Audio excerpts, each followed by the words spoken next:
Greetings. We forgot to turn the lights on, so we're going to do that immediately. Now I want to stress the point that there's never this way better or that way better. For example, if this was an opponent, kicking is all right for the low one, for example, for beginners, although it's good to be able to kick high and get that power, that movement, the timing accuracy, all the martial arts requirement. But it still profits you to kick low if you have to kick and the opening is there. In the same manner, boxing is good art, and punching kind of art is good for the up defense. No use kicking an 8-foot man. You're not going to hit an 8-foot man with your foot up there, all the way up to 10 foot or something. That's ridiculous. You just kick low, or you punch on. In the same manner, punches will benefit you mostly on the upper line. Okay? You don't have to hit this hard because it's main purpose is timing and accuracy, but you can do other things like come in and duck it, okay, punch it. And of course, every now and then you can give up a punch to practice your power. The reason being is because, like I said many times in my other clips, is that you usually get stuck up there, but being this high, you may not. So you get high, okay, you punch it high,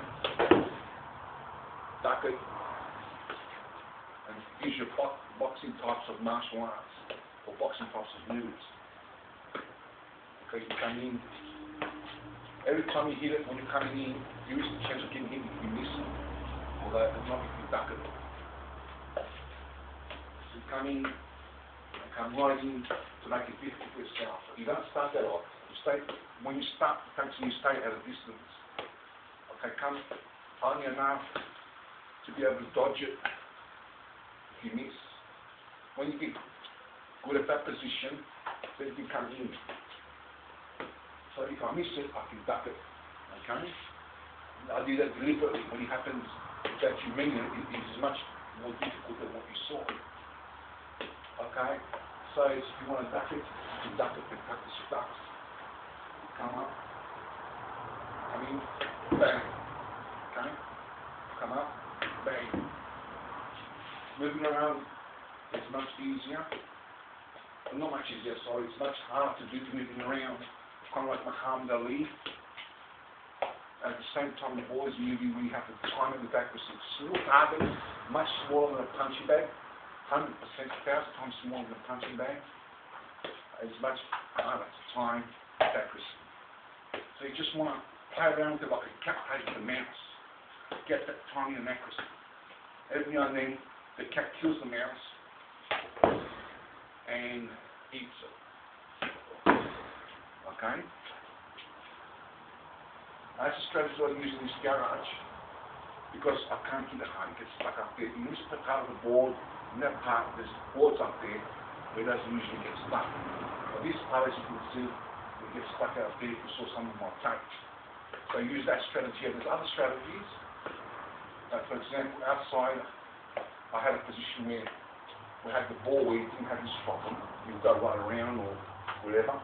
So I could hit it hard. So I was hitting hard and never hit to practice power. And you have to do both. Because power training is pretty good too. And you have to have power to knock someone out. You can't just tickle them. But for argument's sake, for timing and accuracy, you just have to hit it gently. If you want power and you're training this way, okay, you go outside where you can hit it hard and it doesn't get stuck up there. Or you can use the punching bag, or rather both. It's even better. Every now and then, like I said, you can hit it a little bit hard. Okay, use your elbows. Okay.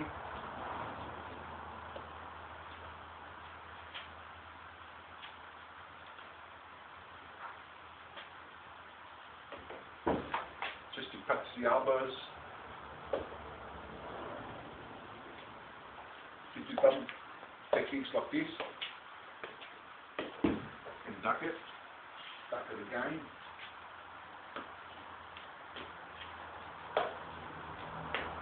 In these combinations, one thing with this is you can do a lot of combination when you do it gently like this, see?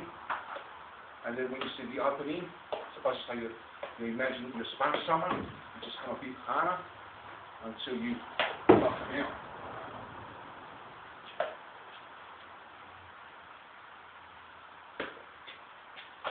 You've learned your boxing, and that's supposed to be the same, and you can't learn martial arts, really, in my opinion. You don't experience it. Every situation could be different. But for argument's sake, we use the word, if you know martial arts, then you know what I'm talking about. So if you know martial arts, and you know your boxing, you can then start doing kicks. There's nothing wrong with kicking that high. Okay, come up. As long as you can hit the pin.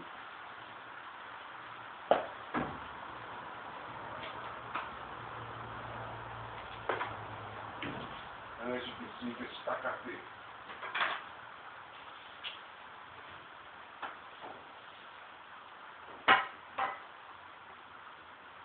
Okay, come up.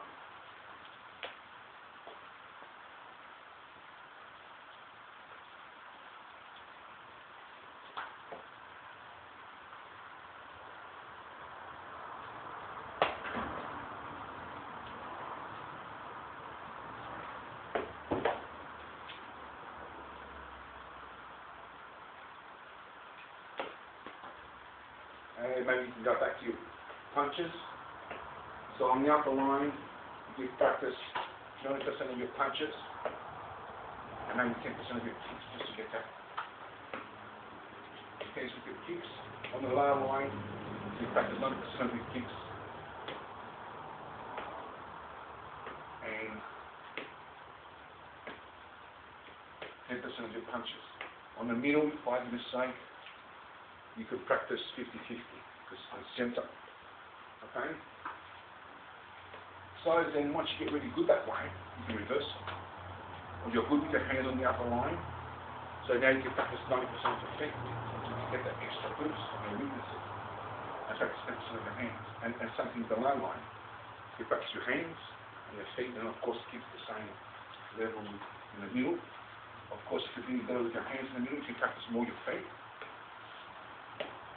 Or vice versa, if you're doing better with your feet. In other words, you work on what you can do, and that's what you use in the fight. And once you learn that, you practice your weaknesses.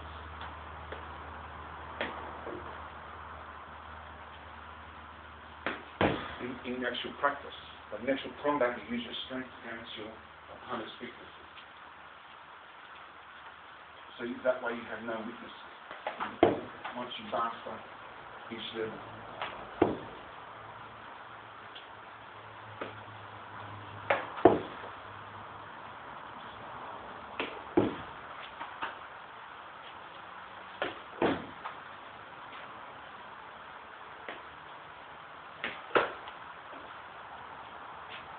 Okay, in the upper line, the first line of defense is the finger jab.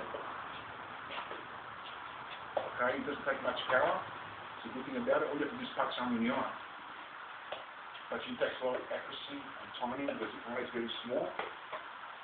Okay, you can use the strikes like this. And definitely you don't have to start with power here. As long as you can hit the eye.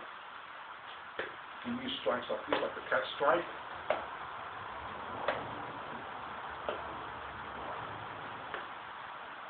You can use your two fingers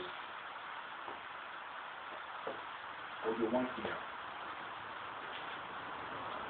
Okay, on the low line, this is not low, this is pretty high here. But on the low line, you can use your side kick, the knee or the shin. The longest reach of your defense, for most people that's the feet. Against the fastest, most simplest target, the kneecap or the eyes. The much bigger reach than the fist. That 3 inches or 2 inches or whatever is enough to get it, especially if you're in a position like this and you don't telegraph the movement. Bang! Okay, see how fast that was. Okay? In this position, you don't telegraph the movement. Bang! No telegraph means not to show your opponent what you're doing. As much as you could possibly do. Telegraphy means it comes from this one. More power involved in it. But bang, there's more power. But the person sees that. Unless that person is not a professional fighter, most likely he will stop that. He's a professional fighter. But if you're in a position like this, okay, from here, bang, okay, it's much harder to see and stop. It's like a serpent or a snake, a cobra, boom, bites you before you even see it. Okay, or spits poison at you. You look into the eyes. Okay? So the most important thing you use, non-telegraphic means to move from the position that you want from here, short distance. So in this position, come up, bang, and the hand moves before the foot. And strikes before the foot moves, but that is all together with the foot. Not the foot first, then the hand, because that will telegraph the movement. Okay? That's what speed is in the form of non-telegraphic. It doesn't cost speed from 1 inch an hour. That's one thing. In the same manner, you can non-telegraph with techniques with different punches. For example, in this position, you come up. Okay, I'm not sure if that was non-telegraphic, but you get the point. For example, you're in this position. Like this way. Okay, as you can see, the camera, it's like you strike them before you even saw it. So you can't really stop what you can't see unless you're very good and pretty much professional. And in events difficult. So in this position, okay.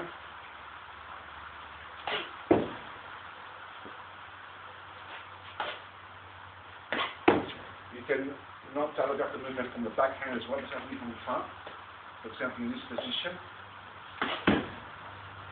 Okay? In this position.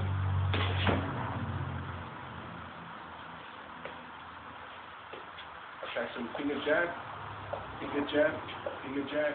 Maybe a few kicks in the knee. Only one finger jab is enough, really. Or you maybe give as many as two.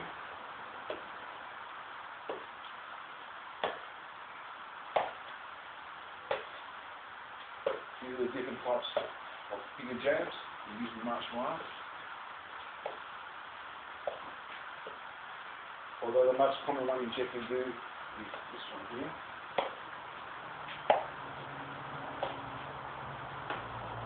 Okay.